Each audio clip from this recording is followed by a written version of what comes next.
Hello everyone, welcome to the channel. तो आज से हम लोग जीएस पढ़ना स्टार्ट करेंगे, जो कि आपके यूपीएससी के लिए और उसके साथ साथ जो एसएससी एग्ज़ाम्स होते हैं और या फिर स्टेट पीसीएस, जहाँ पे कि हमारा जीएस की ज़रूरत है, तो वो आपको हेल्पफुल होगा। तो पहले हम स्टार्ट करेंगे मेडिवल हिस्ट्री से, जो कि हमारा शुरू होता है फ्रॉम 600 सीई और ख़त्म हो जाता है एट 1200 सीई। सो मेडिवल इंडिया का जो स्ट्रक्चर देखने से पहले थोड़ा सा हम गौर करेंगे on the early medieval history. So early medieval history actually denote करता है the intermediate transition period between the ancient and medieval Indian history, जो कि एक ट्रांजिशन के तौर पे देखा जाता है, जिसको कैसे हम लोग एंशिएंट इंडिया से मेडिवल इंडिया तरफ ट्रांजिट किए। तो अर्ली मेडिवल इंडिया जो था वो मोस्टली उस टाइम पे फेडरलिज्म बहुत ज़्यादा था। फ्यूडलिज्म क्या होता है ना, एक डायरेक्ट एडमिनिस्ट्रेशन नहीं होता है। फ्यूडलिज्म में बहुत सारे पॉलिटिकल फ्रैगमेंटेशन होते हैं।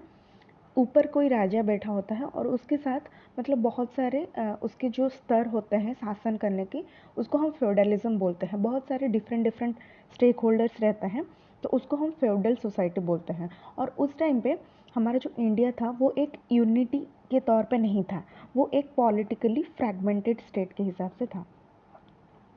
पॉलिटिकली फ्रैगमेंटेड, बहुत सारे छोटे छोटे राजा और उनके रजवाड़े थे, जो कि एक कॉमन तरीके से वो लोग अपना मतलब शासन चलाते थे। और उस टाइम पे बहुत सारे जो रीजनल स्टेट्स थे, जब एंशिएंट इंडिया का मतलब अंत होने को होता है, उस टाइम पे जो बहुत सारे छोटे छोटे किंगडम्स थे, वो उनके चरम सीमा पे आ गए थे। मतलब वो उनका एक राइज हमको देखने को मिलेगा। उस टाइम पे बहुत सारे डिफरेंट डिफरेंट स्टेट्स प्रोलिफरेट करने लगे at the regional level. And जैसे कि हम देखेंगे साउथ इंडिया में स्पेशली, तो वहाँ पे वो जो पीरियड रहा वो अर्ली मिडिवल, उसको एक सेगमेंट्री स्टेटहुड हम बोल सकते हैं, क्योंकि बहुत सारे छोटे छोटे सेगमेंट्स वहाँ पे थे रजवाड़ों के। ठीक है, तो स्पेशली नॉर्थ इंडिया में थोड़ा सा यूनाइटेड थे, मतलब बहुत छोटे से मतलब बहुत कम नंबर में रजवाड़े थे, लेकिन साउथ इंडिया में बहुत सारे ज़्यादा नंबर में वो फ्रैगमेंटेड था। और जो किंग का रोल था वो थोड़ा सा डिमिनिश हो गया था। एंसेंट इंडिया में किंग का रोल बहुत ज़्यादा रहता था, लेकिन मेडिएवल इंडिया में वो थोड़ा कम हो गया था, क्योंकि हमारा फ्यूडल सोसाइटी उस टाइम पे चल रहा था और बहुत सारे डिफरेंट लेवल के ऑफिशियल्स थे जो कि एक किंगडम को चलाते थे। जैसे कि हम लोग एक सिंपलर टर्म में बोल सकते हैं कि हमारा जो मेडिएवल इंडिया है वो 600 सीई से लेकर के 1200 CE, that is common era, वहाँ तक हमारा मेडिएवल इंडिया चला। लेकिन उसको हम मतलब सिंप्लीफाई करने के लिए 2 फेजेस में डिवाइड करेंगे। ठीक है, तो 2 पीरियड है, एक तो 600 से लेकर के 750 सीई तक, और दूसरा 750 से लेकर के 1200 सीई तक हम लोग देखेंगे। तो पहले जो 600 से 750 सीई तक, उनके जो नॉर्थ इंडिया में अगर देखेंगे तो कौन कौन से किंगडम से, जैसे कि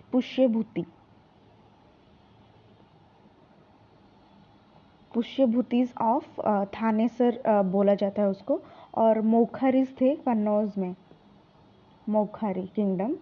तो पुष्यभूति आ गया थानेसर, और मौखारी कन्नौज में रहा करते थे। और साउथ इंडिया में अगर ये नॉर्थ इंडिया का पार्ट हो गया। ठीक है, ये 2 मेन किंगडम थे 600 से 750 सी तक। और साउथ इंडिया में अगर देखेंगे मेजर स्टेट्स क्या क्या थे, एक तो पल्लवस थे, पल्लव ऑफ कांची, उनका जो किंगडम था वो कांची था। और चालुक्य थे, चालुक्य बादामी, मतलब उनका जो प्लेस था वो बादामी था, चालुक्य उनको बोला जाता था। और पांड्यस थे, जिनका किंगडम था मदुराई। ठीक है, तो ये 3 किंगडम साउथ इंडिया में थे फ्रॉम 600 सीई टू 750 सीई। तो ये हो गया हमारा 600 टू 750। और 750 टू 1200 अगर हम देखेंगे तो नॉर्थ इंडिया में उसको फर्दर 2 फेजेस में डिवाइड कर सकते हैं हम लोग।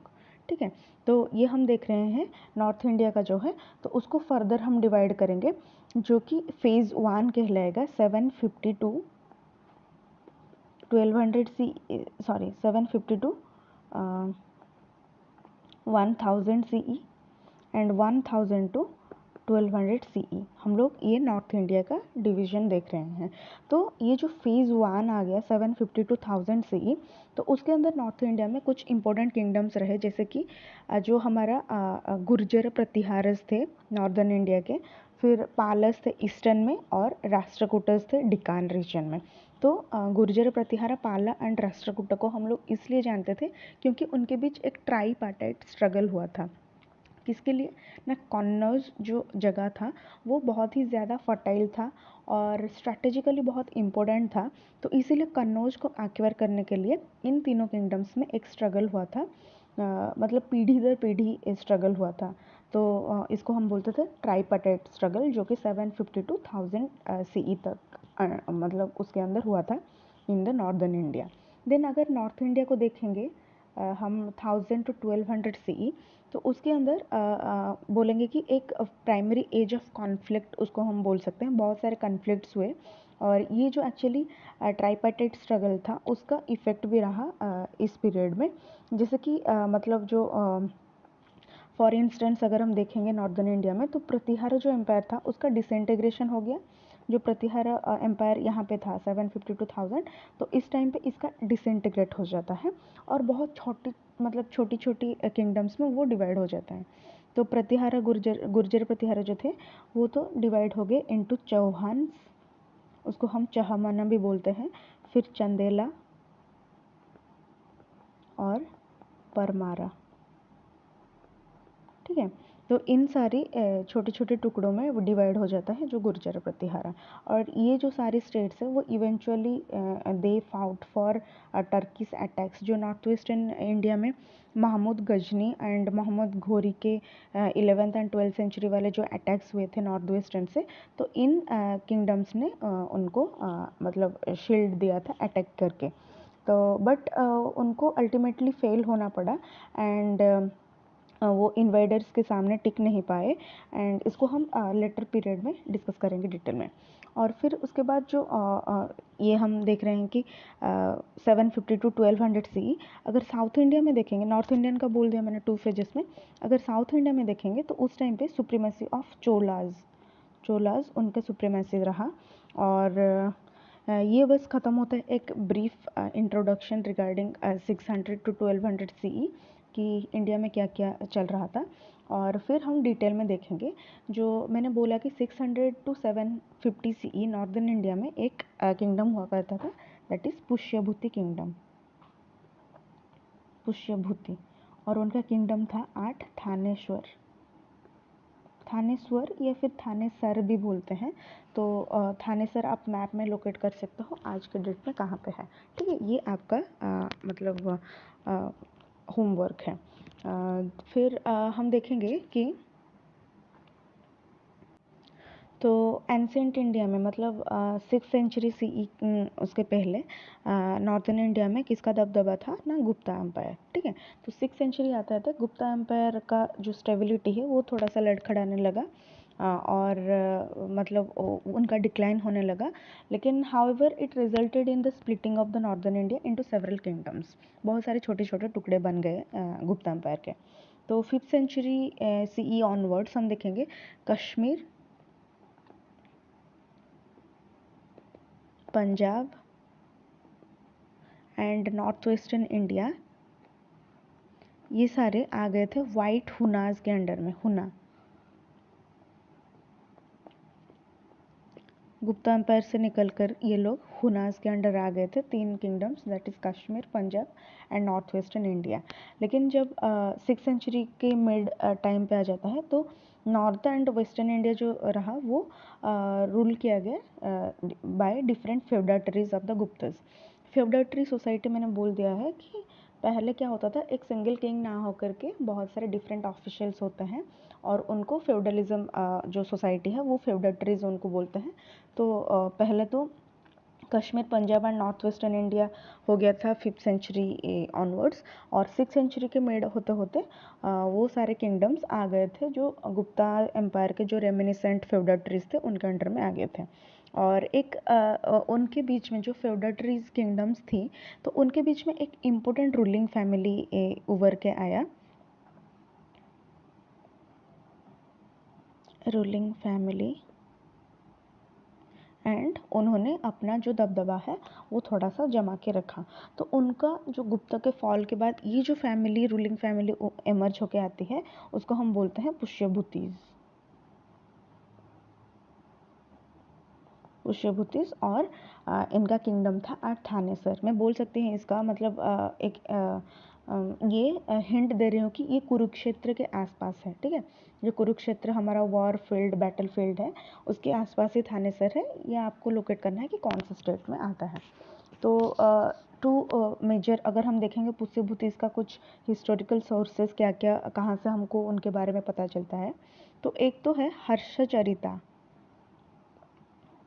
हर्षचरिता जो कि हमारे जो किंगडम मतलब किंगडम के जो किंग थे पुष्यभूति किंगडम के, दैट इज़ किंग हर्षा, उनका ही बायोग्राफी है जिसको कि हर्षा के एक कोर्ट पोएट थे बनाभट्टा।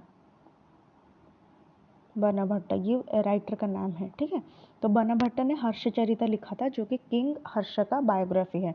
तो उससे हमको पुष्यभूति किंगडम के बारे में बहुत कुछ पता लगता है। और उसके बाद एक ट्रैवलॉग आता है। तो जैसे कि उसी टाइम पे चाइनीज़ पिलग्रिम एक थे हुएनसांग।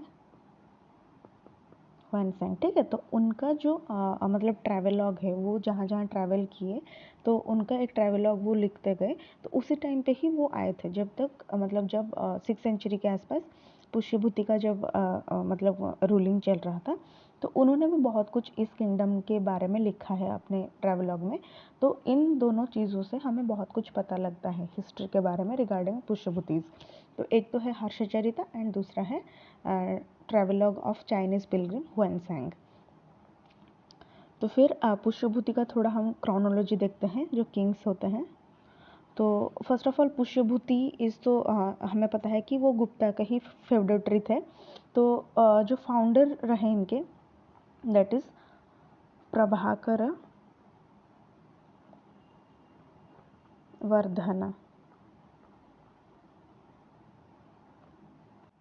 तो एक्चुअली इस किंगडम मतलब इस डायनेस्टी के ये 4th किंग रहे। लेकिन ये एक्चुअली जो फाउंडेशन है पुष्यभूति डायनेस्टी का इन्होंने ही लीड किया था, इसीलिए इनको हम बोल देते हैं that Prabhakar Vardhan is the founder of Pushyabhuti dynasty. और उनका बहुत सारे मैरिटल अलायंसेस था। ठीक है, पहले क्या करते थे अपने जो फोर्स थे मतलब जो शत्रु हुआ करते थे तो उनको फ्रेंड्स बनाने के लिए किंग जो होते थे वो मैरिटल अलायंस बनाते थे। किसी किंगडम जिनके साथ उनकी शत्रुता होती थी तो वहाँ से किसी को शादी कर लेते थे और अपना रिलेशनशिप वहाँ पे बैठा लेते थे और उसी हिसाब से वो मैरिटल अलायंस करके अपना किंगडम को एक्सपैंड करते थे। तो प्रभाकर वर्धन ने भी बहुत सारे मैरिटल अलायंसेस किए थे। एक तो मौखारी के साथ उनका जो कन्नौज के मौखारीज थे उनके साथ उनका मैरिटल अलायंस हुआ। एंड मतलब उन्होंने खुद ने वो मैरिज नहीं किया है।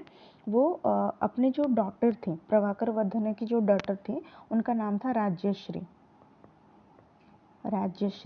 और उन्होंने इनको ब्याह किया था with a Maukhari ruler that is Grahavarman.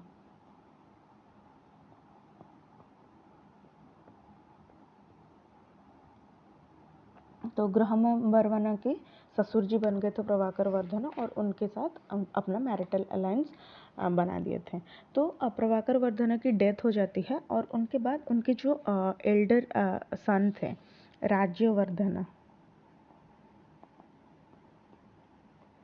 Rajyavardhan वो आते हैं थ्रोन पे। और लेकिन राज्यवर्धन को क्या होता है एक गौड़ा किंग थे जो कि बंगाल और बिहार रीजन में मतलब शासन करते थे। गौड़ा किंग उनका नाम था शशांक। शशांक ने धोखे से राज्यवर्धन का मतलब कत्ल किया था और उसके बाद उनकी डेथ हो जाती है राज्यवर्धन की। और राज्यवर्धन जब डेथ हो जाती है उनकी तो इसे हमें पहले जान लेना चाहिए कि प्रभाकर वर्धन जो थे उनके 3 चाइल्ड थे। एक तो हर्षवर्धन, प्रभाकर राज्यवर्धन एंड राजश्री। ठीक है, तो प्रभाकर वर्धन हैज़ 3 चाइल्ड। एक तो राजश्री जिनको लेकर के उन्होंने अपना मैरिटल अलायंस बनाया था विद द मोखरीज। देन हमारे जिनकी डेथ हो जाती है राज्यवर्धन और थर्ड हर्षवर्धन। ठीक है। तो राज्यवर्धन को जब मार दिया जाता है by the Gaud king Shashank, तो उसके बाद थ्रोन में आते हैं हर्षवर्धन। तो हर्षवर्धन हमारा रूल करते हैं फ्रॉम 606 टू 647 CE। ठीक है, तो हम इस टाइमलाइन में अभी चल रहे हैं। तो शशांक जब मार देते हैं राज्यवर्धन, उसके बाद हर्षवर्धन आते हैं, जिनको हम जानते हैं हर्षवर्धन को as the last Hindu ruler, last great Hindu king बोल सकते हैं, ग्रेट हिंदू किंग। ठीक है, उसके बाद छोटे छोटे आए, लेकिन लास्ट ग्रेट हिंदू रूलर के हिसाब से हम हर्षवर्धनों को जानते हैं। एंड वो एक्चुअली ओरिजिनली एक शैव थे, बाय रिलीजन शैव थे, but he also supported Buddhism. उनके मतलब रूलिंग पीरियड में बुद्धिज़्म का बहुत डेवलप हुआ है to a great extent. And वो एक्चुअली बहुत सारे जनरस एंडाउमेंट्स भी देते थे टू द बुद्धिस्ट, मतलब बहुत सारे दान धर्म करते थे टुवर्ड्स बुद्धिस्ट मॉन्क्स। एंड उनको पॉपुलरली हर्षवर्धन तो उनका नाम था, लेकिन पॉपुलरली हर्षा बोला जाता है। एंड एक्चुअली उनको लॉर्ड ऑफ द नॉर्थ भी कहा गया है, लॉर्ड ऑफ नॉर्थ। तो इसको हम अगर हिंदी में बोलेंगे लॉर्ड ऑफ नॉर्थ, तो उनको बोला गया सकल उत्तर पथनाथ। सकल मतलब ऑल एवब, मतलब सकल फॉर एवर काइंड ऑफ। सकल उत्तर, उत्तर मतलब नॉर्थ, एंड पथनाथ, उत्तर पथ मतलब नॉर्थ जो रीजन था, और उसका नाथ मतलब लीडर ऑफ द नॉर्थ। तो सकाल उत्तर पथनाथ, तो ये हर्षा को बोला गया है। ठीक है, तो हमें ये पता लग गया है कि प्रभाकर वर्धन के डेथ के बाद राज्यवर्धन आए थे थ्रोन में और उनको मार दिया गया, और उसके बाद हर्षा ने सक्सेड किया टू हिज ब्रदर। तो फिर से अगर हम थोड़ा सा स्टोरी देखेंगे रिगार्डिंग राज्यश्री एंड जो कन्नौज के रूलर थे उनके जो हस्बैंड ग्रहवर्मन, तो एक्चुअली हुआ क्या था, आफ्टर मतलब जब राज्यवर्धन हमारे किंग थे, तो उसी टाइम की जो उनकी बहन है राज्यश्री और उनकी बहन जो ग्रहवर्मन थे, तो उनको एक्चुअली ग्रहवर्मन को एक वार लड़ना पड़ा अगेंस्ट देवगुप्त। देवगुप्त जो कि किंग थे कन्नौज के, सॉरी मालवा के। ग्रहवर्मन तो कन्नौज के थे, देवगुप्त थे मतलब मालवा के, एंड शशांक जो कि थे एक गौड़ किंग बंगाल के। ठीक है, तो इन दोनों के अगेंस्ट ग्रहवर्मन वॉर पे थे, और उस टाइम क्या हुआ, ग्रहवर्मन की डेथ हो जाती है, तो देवगुप्त उनकी मर्डर कर देते हैं। तो जब राज्यवर्धन आते हैं थ्रोन में after his father, he defeated the Malwa army and killed Devagupta. ठीक है, तो ये राज्यवर्मन करते हैं, राज्यवर्मन किल करते हैं देवगुप्त को, लेकिन उनका खुद की डेथ हो जाती है शशांक के द्वारा। ठीक है, शशांक राज्यवर्धन को मार देते हैं, और उसी टाइम पे ही हर्षा हमारे रूलर बन के आते हैं। तो हर्षवर्धन क्या करते हैं, हर्षा जब थ्रोन पे आते हैं, तो he was a very able administrator, and वो क्या करते हैं, इमिडिएटली कन्नौज के तरफ मार्च करते हैं, और वहाँ पे उनकी जो राज्यश्री जो बहन थी वो इम्प्रिजन्ड थी, उनको बचाते हैं। एंड मतलब उस टाइम पे Rajyashri was on the verge of committing sati, वो सती को कमिट करने ही वाली थी, और उसी टाइम पे हर्षा जाके उसको बचाते हैं फ्रॉम हमारे जो शशांक है, और उनको मारते हैं। ठीक है, तो शशांक भी मतलब बढ़ता है, और हर्षवर्धन अपने बहन को लेकर के आते हैं, तो उसी तरह से वो अपना एक दबदबा जमाते हैं by defeating Shashank. And later on he defeated Shashanka and extended his control over some parts of Odisha as well. So this is about Harsha initial programs. Then Harsha की जो रेन अगर हम देखेंगे, जो उनकी रूलिंग पीरियड थी, तो बहुत सारे मिलिट्री विक्ट्रीज देखने को मिली हैं। वो एक एबल रूलर एंड मिलिटेंट थे। ठीक है, तो मोस्ट ऑफ जो नॉर्थ इंडिया था under his control he took, and he brought the 5 Indies region, that is Punjab, Kannauj, Bengal, Orissa and Mithila, and वो सारे अपने अंदर लेके आते हैं, और उनको उसके बाद एक टाइटल दिया जाता है दैट इज़ शिलादित्य। शिलादित्य किस में मेंशन किया गया है ना, जो हुएनसांग की जो ट्रैवलॉग थी उसमें उनको शिलादित्य बोला गया है। And he was victorious against the ruler of Sindh as well in the north east and also defeated Dhruvasena too, जो कि एक वल्लभी किंग थे। एंड इसको मेंशन किया गया है in Navsari copper plate inscription. Navsari क्या किया गया है इसमें, जो वल्लभी किंग ध्रुवसेन टू जो हराए थे हर्षा उनको, तो इसी कॉपर प्लेट इंस्क्रिप्शन में वो डिस्क्रिप्टेड है। तो एक्चुअली उन्होंने तो बहुत सारे किंग्स को हराया था अपने, वो एक विक्ट्रियस मिलिटेंट हम बोल सकते हैं, लेकिन वो खुद हार गए थे। एक बादामी किंग थे जो चालुक्यन किंग थे एक, दैट इज़ पुलकेशिन टू। ठीक है, पुलकेशिन टू उनके द्वारा हर्षा हार गए थे और वो नर्मदा के बैंक्स पे हारे थे। और पुलकेशिन टू जो थे उनको मतलब टाइटल दिए थे हर्षा को एक, दैट इज़ जो हमने डिस्कस किया था सकल उत्तर पथनाथ, तो हर्षा को पुलकेशिन टू ने ही दिया था, ऑल्दो उन्होंने हर्षा को हराया भी था।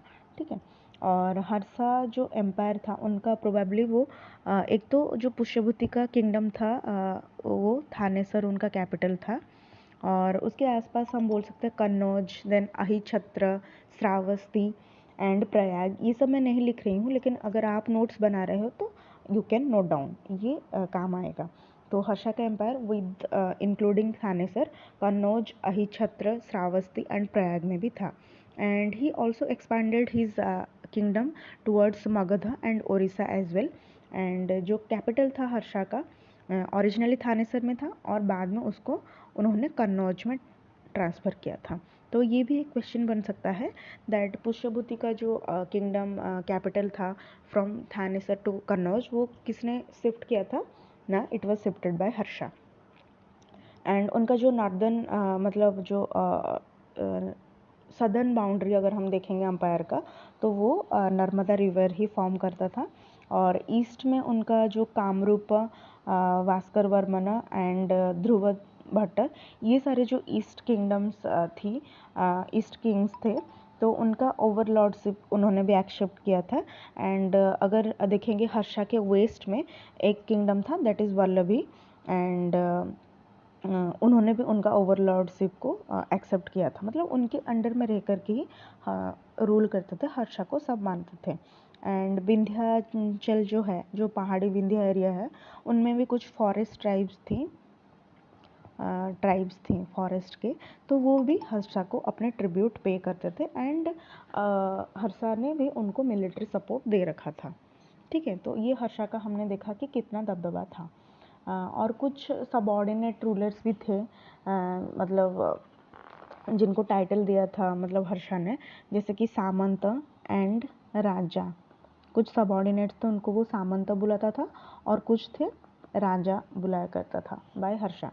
ठीक है, एंड चाइनीज़ पिलग्रिम अगर हम देखेंगे उस टाइम पे, तो एक तो हुआनसांग, इसके बहुत सारे डिफरेंट मतलब स्पेलिंग रहते हैं, तो आप देखना कौन सा लिख सकते हो, कोई कोई जुआनजांग भी लिखते हैं। ठीक है, तो हुआनसांग, तो ये हो गया। और हुआनसांग को हम लोग बोलते हैं prince of travellers as well, बहुत ही वो घूमे थे।